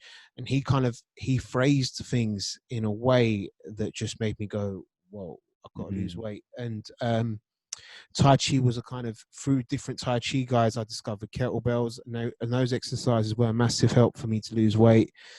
And Tai Chi was a great starting point because I got as heavy as like nearly 28 stone. Wow. Something like that. Near enough. Because when you reach that kind of weight, and I used to wear like size 52-inch jeans and stuff, you get afraid of the scales. You get too scared to go on the scales because, well, to be honest, most people's scales can't read an accurate figure of someone that heavy. So Tai Chi and walking and stuff like that was a great way to start the weight loss, because and swimming is another one, because see, some people, they'll just go and say to 28 stone, yeah, go geezer, go out for a run. You can't go for a run. You blow out your knees in 2 seconds. Yeah. I used to try running. That was it. I used to be, and then what happens to a lot of people, and this was myself included, if I did try and go for a run, I would fail miserably because I was a 28 stone geezer trying to run. And then you get home and you get depressed and it causes a spiral. And how do you overcome depression when you're obese? More often than not, my case included, you eat. Yeah, of course. And so whatever exercise you might have achieved by doing that run, you've just put on tenfold because you got depressed of the failure of that run, and you've just ate your kitchen, because diet is such an amazing, such an important factor of weight loss. And there's a couple of amazing PTs online called James Smith and Darren, who's got a great phrase called "Neat Up 24/7." They just kind of like, look, they'll say stuff like you can exercise all you want, but if you're eating more, it's losing weight is a simple equation that is extremely difficult to achieve and do. The simple equation of if you eat less and exercise more, you will lose weight. That's what it is. That's what it is. And people are like, yeah, but bro, why is there so many obese people? Because the equation is simple, but putting that equation into practice is extremely difficult. And it's all about kind of learning your body and learning what works for you. Yeah. What will crave? What do you crave? What's the bad food do you eat a lot of that you crave? And how can you find ways to replace that with something else, or maybe a kind of flavoring or whatever that will give you a sample of that food and will temporarily fulfill your craving? Yeah. There's like talk about kind of like replacing food with something else. Like there's one thing that a lot of people are doing now where I think you do this as well, or someone else mentioned this, where instead of spaghetti, obviously having pasta spaghetti, you do butternut squash spaghetti. So what they do is it's like that's it's lovely, man. It's so nice. I obviously put I've done stuff like that, yeah, you put your like lemon and stuff on that. It's delicious, man. Like simple, like it's all the texture spaghetti, but yeah, it's much healthier for you. Yeah. Like you said, it's just these simple diet changes that can make a huge difference to your body, and what you put into your body is what comes out of it. And I think it's every month, I think, something where your body kind of recycles what's in your body. And so if you're eating like clean for the most part, you're going to be putting out much healthier kind of things out. And like I think it's 70 or 80% of the diet of the workout is the diet itself. The workout's the easy part. It's the diet that kills a lot of people. Like what's most people struggle with. People thinking, I had a sick workout, I'm going to eat McDonald's now. Yeah, how it works. Because a lot of it's up here. It's like you go in the gym and you heavy, and you think, yeah, it's sick. I just benched 100 or whatever. I can go chomp a McDonald's, and then there's certain scary things out there, man. It's like your McDonald's meal will probably have about 1,200 calories. Yeah. Like, my allotted calorie intake to provide a calorie deficit is around about 2,100, give or take. So if I've just had McDonald's, and McDonald's isn't very filling either. It's not dense. So it's like if I've just had like a Big Mac or whatever. Now I'm quoting rough calorie figures here. I don't know the calories in Big Macs or whatever. Yeah. But you're looking at, if you get your Big Mac, your fries, you're looking at least 1,000 calories. Yeah, that's basically half your day's intake already with one meal. I tell you what. So we're not giving people bad info. I'm gonna Google it now. Got it. How many calories in a Big Mac? Let's just say a Big Mac. Let's not do Big Mac meal because, all right, controversial. All right, controversial statement. It's not that bad, but it adds up. Okay, so it says here, okay, I'm not going to lie. Apologies to the Big Mac lovers and Big Mac fans. The Big Mac's not as bad. It's 257 calories, apparently. What, just for the burger? Just for the burger. But then if you had that's the thing as well, though. Actually, Here you no, go. sorry. Here you go. A Big Mac meal will have, with a medium Coke, albeit most people will have a Diet Coke, it'll have 1,100 calories. Well, there And we that go. don't fill no one up. Exactly, Like, and that's the thing as well. Like you said, because those kind of meals don't fill you up, and at the same time, they're bad calories as well. yeah, So it's like buying a wicked rob you. car and putting the wrong petrol in it and busting your whole car up. What Yeah. you got to put in the right kind of nutrients and food for your body, and obviously drink a lot of water as well to help cleanse all the toxins out of your body, and the rest of it. So what I realized is a lot of people don't drink enough water in the day. I realized they'll drink a lot of liquids, but it could be like energy drinks or like beers Yeah. or Yeah. obviously got the water in your teas and coffees, obviously. But there are a lot of people drink like juices or smoothies or Coke, Spikes, this and that. I'm guilty of kind of having cordial a lot. So sugar-free cordial. So calorific wise, it's not Yeah, really yeah, that damaging, but it's still, you're not really drinking water, yeah, and you should be drinking water. Like, I try to stick to about 2 liters a day, yeah. which, to be honest, in this current weather, it should It's be more easy. than that. I should be drinking more than that. It's shit because we used to sweat. Yeah, definitely. It was interesting. My cousin, who's an ICU dietitian, she was actually, I was saying to her, like, 'cause someone was saying to me, "Mem, I think you drink too much water," and I was like, "What? 2 liters? No, there's nothing wrong with that." No way. And they were like, "No, I think that's a bit too much." And I was like, "Hmm." So I chatted to my cousin, who's an ICU dietitian, That's amazing. and she did some equations to like my weight, and stuff like that, and the fact that I exercise kind of 4 times a week or whatever at the gym or Yeah. whatever. And she was saying, "Well, Mem, actually, it'd be kind of ideal if you went close to 4 liters." It makes sense because, I was like you said, like, because your "Sick." workouts and because you're tall as well, and with Yeah, because you're a big guy, you're 6 foot, you're yeah, built yeah. like for someone like you. Come, obviously, I'm 11 stone, and I think I put a little bit of weight on. I'm 11 and a half stone, which is kind of like average That's a sort bit of. shit, man.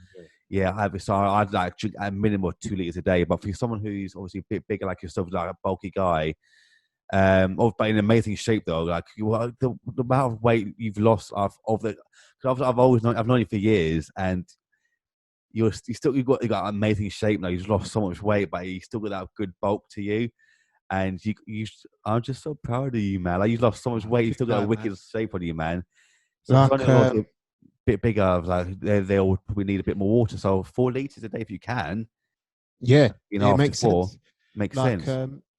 I mean, a big thing for me was weights. Everyone thinks like, "Oh, you're big, man. Why are you lifting weights? You're going to get more tonks." No, no, because if you get the calories right, which is the more important thing, Yeah, if you get the calories right and you lift weights, you'll lose weight, and you'll lose weight well. Because again, going back to a 28 stone geezer can't run for 5 minutes, but a 28 stone geezer probably has a decent level of strength from moving that kind of weight around. yeah, So when you put them in the gym, they can probably last for about half hour in the gym, moving some weights.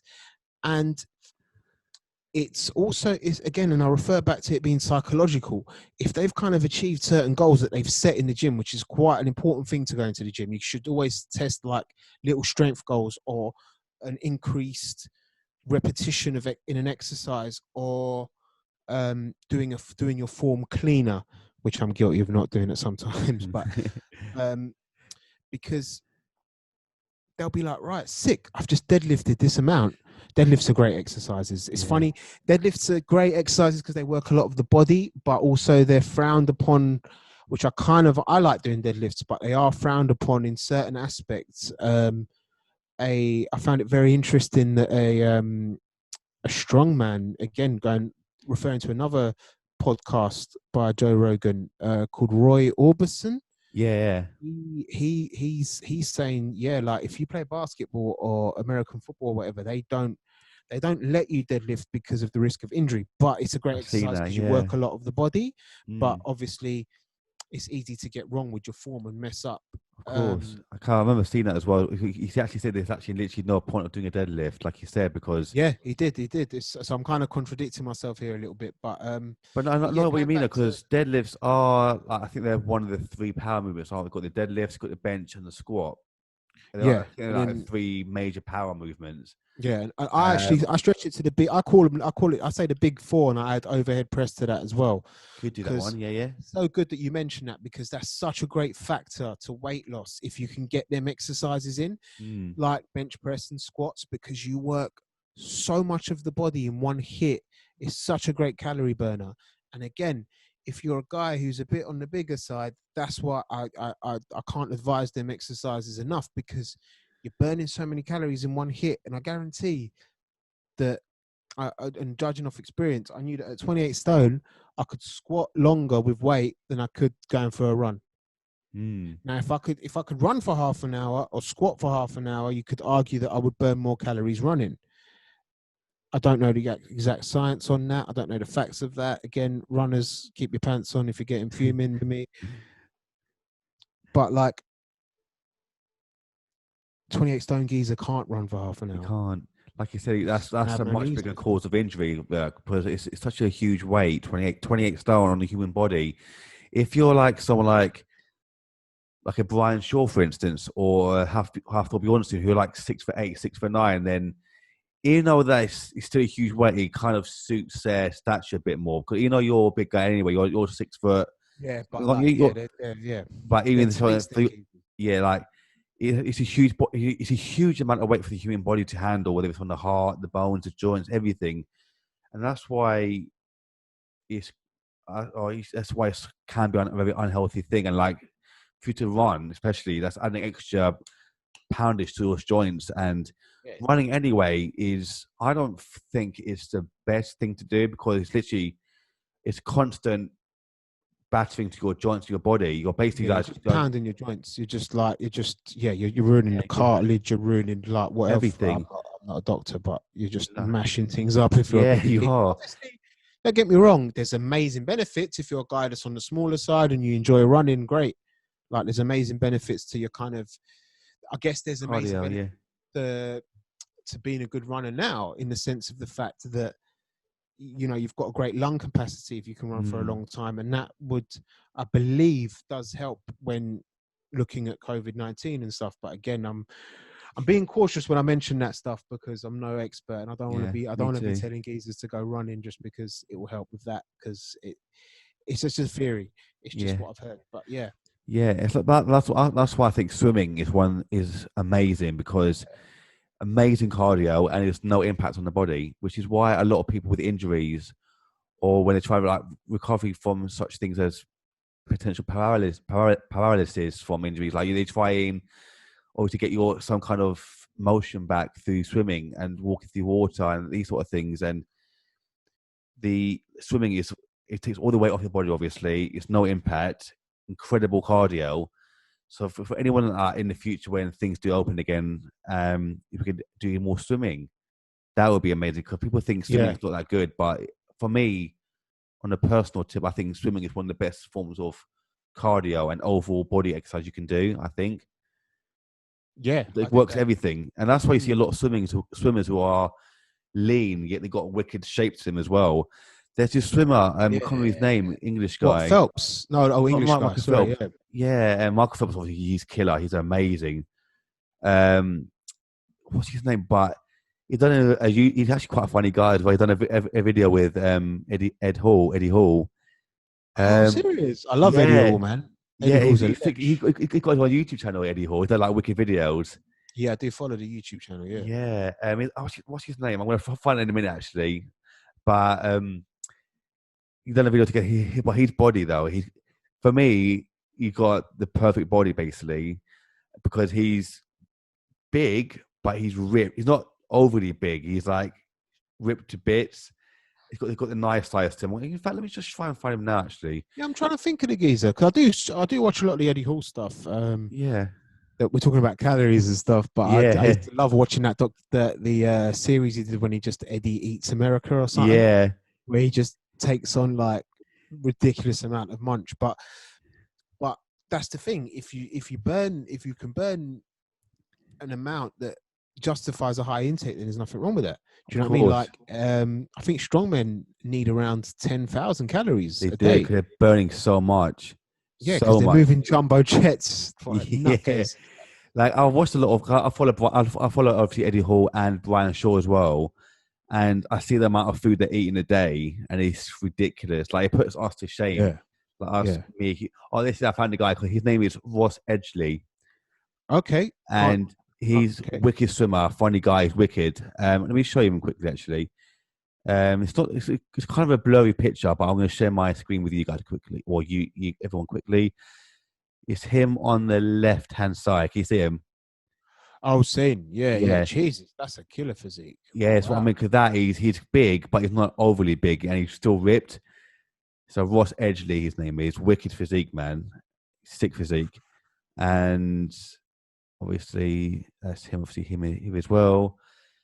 But I think you know what? Talk about this picture. I think in gymnastics though as well, bro. Like for me, whenever I watch Olympics, I think gymnastics is one of my favorite things to watch. Raw, that kid's just got a kettlebell hanging I down and know stuff. as well, Raw, bro. that's His body's mental. sick, man. Sick I body. what? I always loved watching floor in the Yeah, floor's my gymnastics. Love favorite. watching geezers like flip and stuff, man. Like Yeah. because there's a lot of I was big into this around kind of around um around like 2002 to about 07. I was massively into stuff like there was stuff like loop kick kids and these guys that would do like martial arts but mad spinning kicks and Yeah. stuff. Sick. And it was funny because I got into this small martial art company called or firm or whatever establishment or whatever you want to call them called Zero Gravity. And they had a guy doing capoeira called Latif Crowder who was amazing. Like he's doing mad flips and all the madness. And I got well gassed because in years to come, like I'm watching. I'm a big fan of Tony Jaa, wicked. Yeah, Tony Jaa is sick. I love Tony Jaa. I'm watching Warrior King, which I think's got Sick another. You know how film. the martial art films have different names for different parts of the Yeah. world. Warwick is a bad boy film. He's just basically pissed because someone stole his elephant. Like, he's like, Yeah. "Where's my elephant, Yeah. man?" And yeah, and then I see Latif Crowder and he fights, and I'm like, "What?" I've been watching this guy making like little things on like Windows Media Player and shit. Like I was Windows Media to Player. see him. Sick, but that film's sick though. That bit with the that bit towards the end, we find those three like huge geezers at the end, like remember Nathan Jones, that Australian geezer. He's in that, isn't he? Yeah. And that's when like the elephant's bones break and like yeah, we're and ruining this film for anyone that ain't seen it, but I don't care. yeah. He breaks up the elephant's bones and he just starts like dicing tendons like they were chicken, like yeah, mental. And then that. I mean, I don't know if someone broke the record for it now, but at the time, that film had one of the longest, if not the longest, no-cut martial art fight scenes. Is that the one? You know, go up the steps. That one. yeah, going up the steps. Yeah. Oh, is that sick fight scene? I might watch that film. I need to rewatch that. You know, that film is bad boy. Because I've got it on DVD, but I'd like to watch it in high def. Is that on? I'll have to check if that's on Netflix or Prime or something. It must be on one of them. Must be on one of them. And then Matey Boy, what's his name? The geezer from The Raid. I want to watch that. I was going to mention that as well. Because he's done a program called Wu Assassins, and the storyline is like decent, but the choreography of the fight scenes are killer. Oh, the Raid for me, Ong Bak as well. I love. Ong Bak was wicked, man. Ong Bak was killer. Hitman. Oh, Hitman films. Oh yeah, yeah. Not the one that didn't have Donnie Yen. I wasn't really a fan of, but the rest of them were killer. Wicked scenes, man. I remember when Sav showed me the first one, that first clip where he battered. I won't spoil the whole film. That particular scene towards the end when he's friend with the 10 black belts. Can't remember. I've watched them recently. I can't remember. 10 black belts. I can't remember. Man. That's right. You're giving me a reason to rewatch it. Yeah, that's brilliant. Thank you. For me, not that I needed one. For me, this is one of the best moments in film, like kung fu films ever, because his friend dies and he takes on 10 black belts, and I just leave it at that. Oh, bro, it's fantastic, man. Like this, it's next level. But going back to floor work quickly in gymnastics, I know we're gonna put my finish seeing so we could go for our part 3 in the future. Yeah, Jesus, yeah, we've been doing this for an hour and 50. Wow, we need 2 hours. Wow, where did that no, go? 2 hours.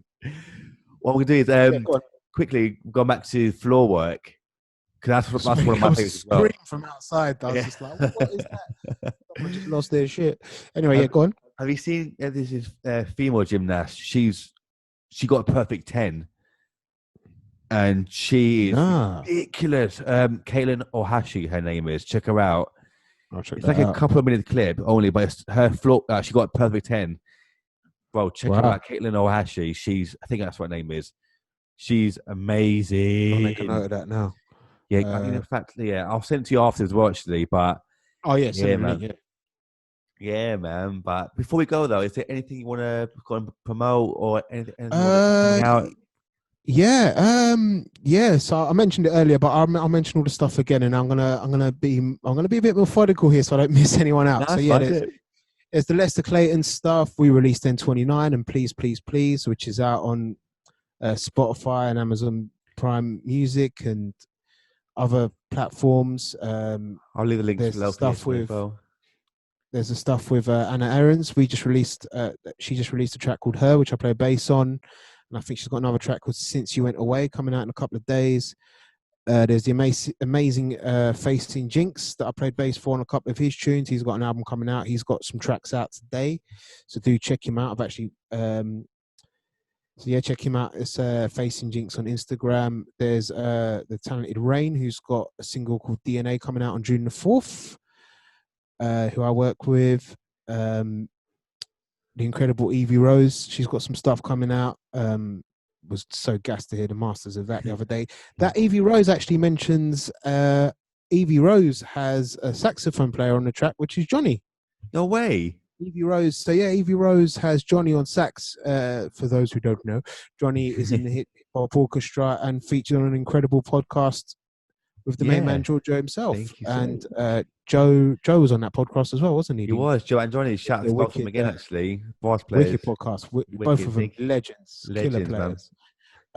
So right, let's face it. You work with a guy called Luke Carey, really talented singer-songwriter. I'm going to play bass for him in a band. Janset, which is how we met. Let's not forget Janset. Saying about Janset. Gang. Yeah, I'll let you finish actually. Go on. Go on. No. Who else do I play with? Myself, a guy called Mem. A guy called Mem. A guy called Mem. You'll find links to everything else. I'm gonna say that I think I mentioned everything there. If I didn't, apologies. I love you all. If I didn't mention anyone, I'm sorry. But yeah, what was you gonna go to there? Yeah, man, we're doing another session with Jan actually as well in the future. We're doing a what? Doing a podcast with Jan. Sick, bro. Sick. Yeah, it should be a sick one to get on the podcast, man. Yeah. I love Janset to bits as well. I love her to bits, man. I can't wait. That woman's a legend, man. She is an absolute legend. Love working with her. Love recording with her. Killer stuff. Hey, I love her to bits, man. I love her. Yeah. But before that, that's officially the end of episode 12 with my brother Mehmet Raif, a guy called Mem. And peace, everyone. Sick. Yeah, thank you for having me, man. It's my absolute pleasure, brother. Take care, man. Peace.